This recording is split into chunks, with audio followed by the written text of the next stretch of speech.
George Bush. Is that? I'm sorry, I groped you.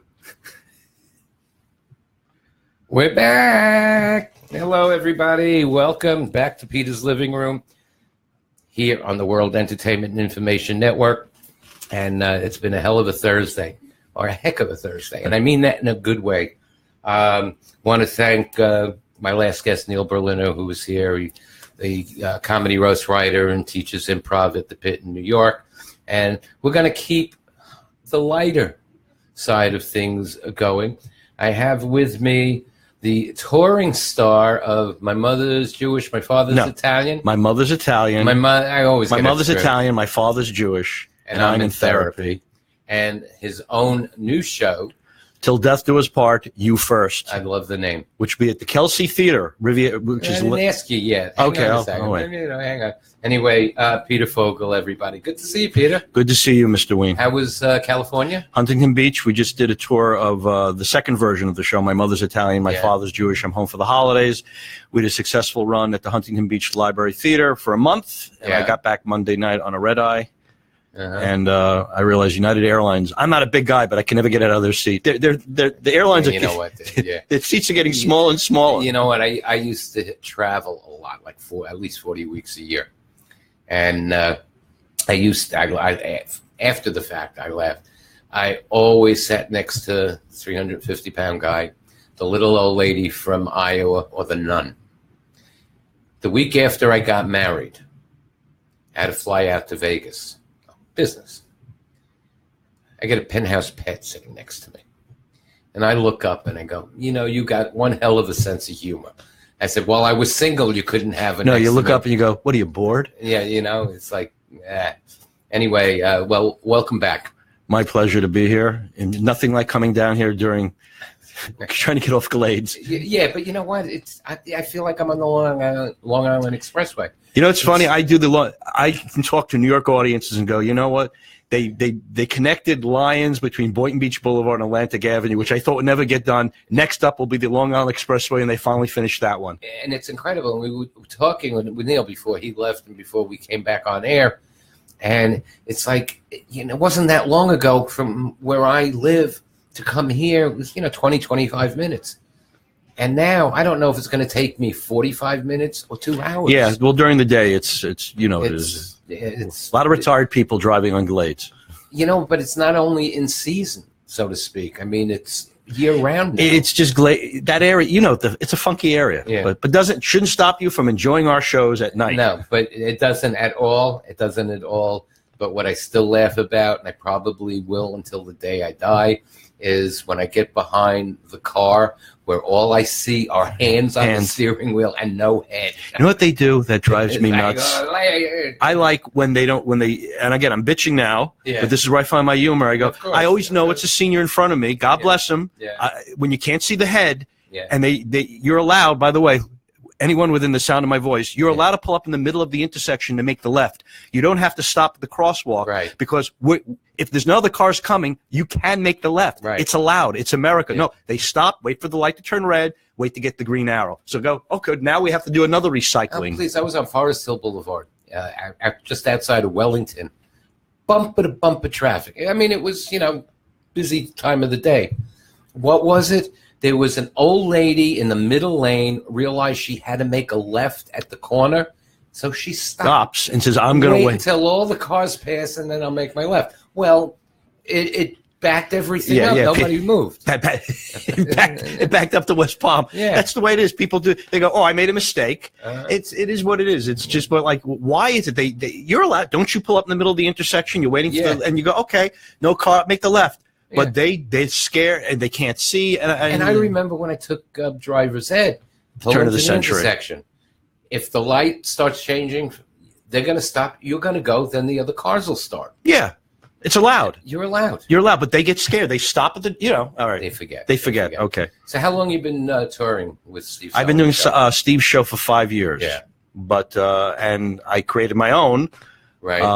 Which I did at the Boca Black Box a while back. Then I had a run at Meisner Park. Yeah, you did the trial run through at Boca. Then I had a regular run. Okay. I had a night where it was ready. Okay.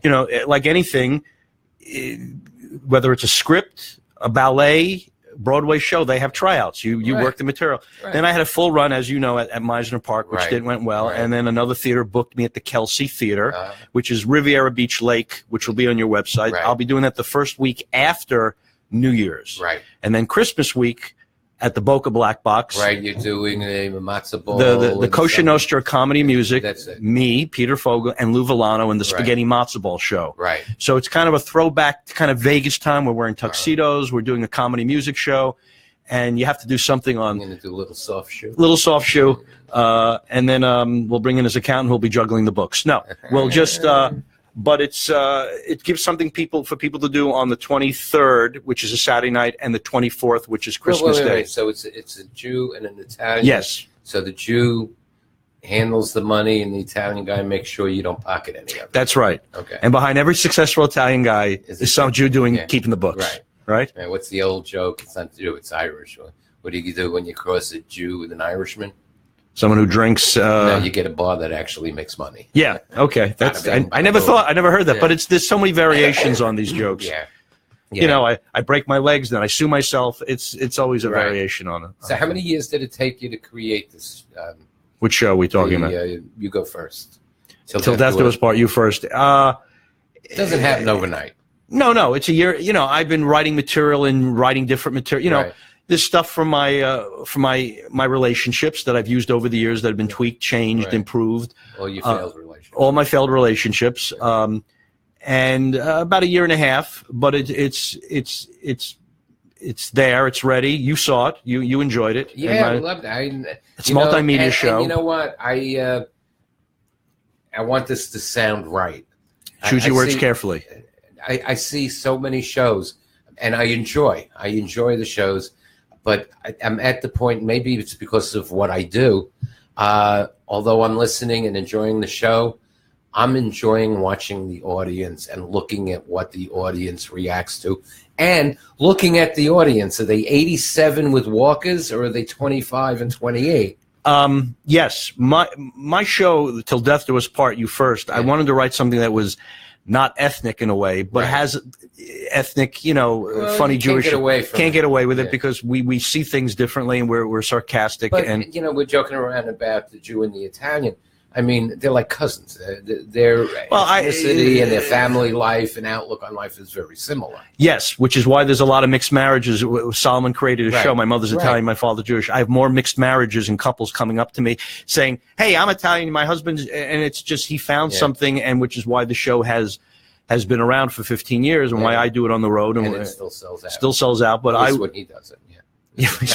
No, they think I'm Steve anyway, because the character's Steve. They think I'm Steve, but my show is basically I wanted to write something that's about romance, marriage, the conundrum of a lifelong bachelor who can't commit to his girlfriend, and you'll think it's a story there. You see where, and I changed the character arc, and which is why I think people want to see me change at the end. Right. When you go to a movie, you don't want the character to be the same at the beginning till the end.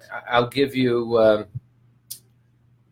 I'll let you feel good about this, and I think I've said it to you before. When I saw the show in Boca at the Cultural Center, right? For a side note is I can't believe I did events at the Cultural Center 15 years ago. It did something, it closed. It did something, it closed. And now it's open again. They haven't changed the carpeting there or the wall paint. Oh, really? Because you've been there for years. I didn't know that. Yeah, I mean, it's still exactly the same. Still a good place. I mean, it's a good location. It's a good place. It's a nice little theater. What I liked about it was not only were you funny, and you had, your shtick was in it. You were very poignant at times, and you were very funny at times. But the fact I went back and forth. If you notice, it would be when you had to be poignant and bring out a little bit of the emotion of what you had been going through with that relationship or whatever, you pulled it off. I'm an actor. Yeah, well, So people always ask me, how much is that real or how much is that is acting? And I go, I'll decide because then I can't tell all my tricks. Right. But when it's your life story, emotion comes up whether I want to or not, because it's all true. It's been exaggerated, but that when like the woman on Jamie, is real. They're a combination of different women, but mostly that was her. Right. That's what you do. I mean, you pull from life. Yeah, I mean, I'm pulling from life more than I want to. I go, when it happens in my real life, as I'm going, oh my God, and people wonder where I get my material. I mean, when I go through the strife of a relationship, I go, people, and like when I'm with, I don't want to make this personal, but I go, and she asks me a question, the woman I'm dating, I go, you saw the show. The question's been answered for you. You saw my show. What other questions do you have of me? You want to ask me why I do something? You saw my show. You know wear exactly. It on your sleeve. I wear it on the sleeve. It's nothing new. So. We just finished the Fort Lauderdale International Film Festival. Opening night was a movie called Dog Wars with Burt Reynolds. Oh, the one he recently did where he plays an old man. Well, he plays a old man. A 1970 box office hit star. Oh, what a surprise! Now out of the limelight, and he's trying to deal with life and all that. And watching the movie, and it was good. It was good. It was a good movie. And I leaned over to this woman I know, this journalist who covers, the festival also. I said, this had to be his hardest role. This movie is the story of his life. Yeah. Because he was that box office star. When you see him he got very emotional, like Q&A and everything, and accepting award. I mean, he was there. Yeah. He wasn't far. He just comes from Jupiter. He's still there. Yeah. It's like I think of him as our own. Like, oh wow, he's proud. He got out of that world because he's a Floridian. Yeah. People don't realize. Yeah. Okay. He got emotional. He goes and very emotional. But it's emotional for people like you and I because we grew up with him. To see him on the old Tonight Show and his high day, and he goes, I hope it's tough physically for him. He said, I had a nice talk with him. You did? Oh, yeah. Frail. He's like 90. It's almost like I know, but he's like a 90-year-old man. He said, you know what? All the years between football and doing all this stunt work, it beats his legs are shot. The whole body. Mind, his personality, everything is there. Oh, because I thought he had some other physical ailment that he was slow of speech. No, I didn't pick up on that. Okay, but it's his body is Yeah, what people don't realize, that happens to all these guys from the great guys. They did all their own stunts. Yeah, you do football, even college football. You're going to pay for that later on, and now he's constantly in pain, isn't he? He's just but the hell of a guy, and everybody I know who knows him said he's one hell of a nice guy. He reaches out and he does a lot. So he was very good. He wasn't acting. He was doing he wasn't acting. Yeah. Well, that's the same thing in my show. I'm not acting. There are parts. It just comes up. I wrote it. I didn't. You write things if you want to know the inside of writing. So they say writers, you write what you know. Yeah. It just kind of came out. I didn't look. Oh, I'm going to put that. I mean, with the jokes, we nip, we tuck, we edit, we try to get the optimal. But there's certain parts that were true. That girl that I talk about in my one-man show, that was 1983. An elderly Jewish man comes up to me when I'm performing at the Yiddish Club at one of these scenes. He says, do you remember a girl named Jamie? I go, yes, I do. He whipped out her wedding picture car, a wedding picture. I told you. I don't know if I told you. On the wedding day, 1984. So she broke up with me. When I told you she broke up with me, she married that guy. And as far as I know, they're still married. They have grown children. She's also, I'm talking about a girl I was when I was 25 and she's 22. It's been 30. I go, and I told him, and he waited. He just took that picture out because he must have remembered. I didn't meet him, but she must have told him about me. But yeah, when I said he was her uncle. No, it was really her father. This is my daughter. You remember this girl? I go, yeah, this is my daughter. I go, and it was the wedding day, and I told him tell her I give her my best, and she made a wiser choice. She wanted what she wanted, because I talk about it. Yeah. So it's autobiographical. It's been exaggerated for the humor, but it's basically true. And people go to theater to see things about themselves. So as you know, when I'm talking Till Death Do Us Part, You First, I feel it's a funny title, correct? But I still feel there's a lot of couples that go, damn straight Till Death Do Us Part, You First. Yeah. People, they stay together for as long they want. And I'm examining single world and married world. Right. And I think people have a battle of that their whole lives. Am I happy being by myself or with someone? finding your soulmate. I talk about it. It's a lot of luck. And you've been married, divorced. You never know. And I hope when you saw the show that people can change for any reason in a relationship. Mm-hmm. Things are going. I mean, you tell me. I mean, I talk to married male friends. They go, "You're lucky. You remain single." I mean, you hear horror stories. For every good story, there's a bad story. Exactly. It is. That's all it is. But you have to laugh at stuff, and that's all right. So you got Till Death Do Us Part. You first at the Kelsey Theater in Lake Park. That's the first week after New Year's, which the January 4th or 5th, or 5th and 6th, whatever. If we have the calendar. Okay, and it's a week run. No, it's 2 nights. 2 nights. 2 nights. Okay. And Kelsey's a wonderful little theater. It used to be, for people who don't know, it used to be the Mozart Theater. Okay. And now it's the Kelsey Theater. And they're doing wonderful things. They are, and people are. They really are. Yes, and they're very open to new stuff. Yeah. And mine's, you'll laugh, you'll cry, you'll have free parking. Right. That's all you need in life. Right near the clock tower. Oh, is it? Okay. There's a clock tower right there. Yeah. But we consider Lake, it's kind of West Palm Beach, adjacent or Riviera Beach. I don't think it's kind of in between, I guess. It's a little north of West Palm and a little south of Riviera, right? Southwest of Riviera. All right, but it's not Riviera where there's a murder every. Okay. No. Okay. No. And then it's west of Federal. So. Right. Okay. And Christmas Eve and Christmas Day night? The 23rd and the 24th, which is Christmas Eve, is a Sunday. We're doing the Spaghetti and Matzo Ball show with the wonderful Lou Villano. Have you ever worked with Lou before? Yes, we have the show. If you go to the Boca Black Box, you can go on YouTube, you'll see clips of it. Right. And in fact, on the WEI Network on Facebook, which if you're there, you're watching us now, so we can wave to you.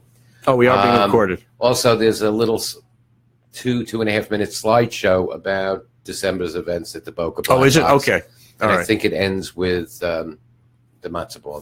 Spaghetti and matzo ball. Spaghetti and matzo ball. People have to do something on that day because everything's closed on Christmas Eve. Except the Chinese restaurants. Chinese restaurants. We love you, Jewish people. And there you have to wait an hour to get a table. Is that true? For the for the good restaurants, the good Chinese restaurants. That's when they're really in the black. That's the big day when they think about it. I mean, they make up. They're smart. Yeah. And by the way, the Jews Chinese people love the Jews. And during World War II, there were Jews that went to China, but that's another story right? Yeah. No, but we have this affinity of Chinese food. They love the Jewish people. Yeah, their calendar's 3,200 years. Our Jewish calendar is 5,700 years. Yeah. What did we do for 2,000 years without Chinese food? We had Indian curry. I don't know. I don't know. It's true. I don't know. Online, they can find you. Yes. About my show, if they want to see more clips and reviews, go to Till Death Do Us Part theplay.com. Till Death Do Us Part theplay.com. Of course, go to the Kelsey Theater, and you can find it at your website. Right. And go on YouTube, you can see some clips. Right. And of course, BocaBlackBox.com. You'll see Lou, and Lou's wonderful. And your regular stand-up. Are you doing any regular? Yes, I have private parties along the way. I just got booked New Year's Eve in the Florida Keys. They had a restaurant, Northern Keys, not the Key West. So it's on like Largo. Largo, it's like 2 hours away. Just south of Miami. Yeah. He wanted me Thanksgiving week, but I couldn't because I was doing Solomon's show. But he says, I want to bring humor back to the Keys after the destruction. Yeah. And they sold out. He was thrilled. He called me this morning. He said, Did they mention your name or just comedy? No, sold out in Thanksgiving. I wasn't there. Hopefully we'll have it. I don't know if I'm a bit of a draw in the Florida Keys. I'm a draw between Lions and the Delray Marketplace. What was the thing that you and Randy, you're a draw? I'm almost a draw in Boca. Boca, right. That's it. But Randy brought back, we had the Kosher Comedy Tour the year before. Yes, he says, people are calling, we want something to do on, because, it was my idea to bring the show. I go, Randy, we did that in Manalapan. Yeah. When did we? It was 2-3 years ago?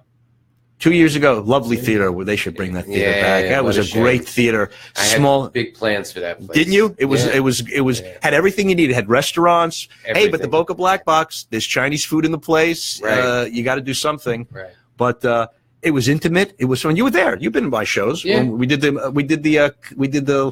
latkes and the macaroon, cannolis and macaroon. Right. Macaroon show, which is just another Italian Jewish. Panzeca, who claims to be Italian. Yeah, right. Yeah. Anyway, thanks for coming in. My pleasure. Always a pleasure, Glenn. Welcome back to town. Yes, always a pleasure. And I guess you're in town for the next month or so. I'm in town because then I'm doing the show right at the Lake Worth Playhouse till death do us part the week after. That's right. I was talking to Stephanie about that. Stephanie? Well, the manager of the Lake Worth. Oh, good. I'm glad you told me. Charlie Birnbaum. Yeah, doing it at the Sconsic Theater. Yes, the Black Box Theater. Their little black box. Their little black box. So which is a cute little place. Yes, and they do. I'm excited. And buy your tickets now, everybody, because that's a small house. Yeah, if you buy tickets for you and your kids, nobody else will have seats. Well, it's not that small. Not that small. It's for mature audiences. My show. It's not for. Yeah. Look at that. George Bush wrote your letter. That's outstanding. Yeah, I'm thrilled. You're listening to Peter's Living Room here at the World Entertainment and Information Network.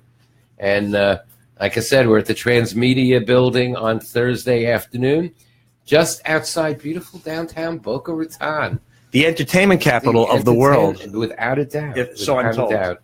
Stay with me, everybody. We're going to take a quick break. I've got some more useless information for you. And when we're done, I'm going to have J.R. Steele with us, who's an author, a coach, a speaker. And don't go away, everybody. We'll be right back.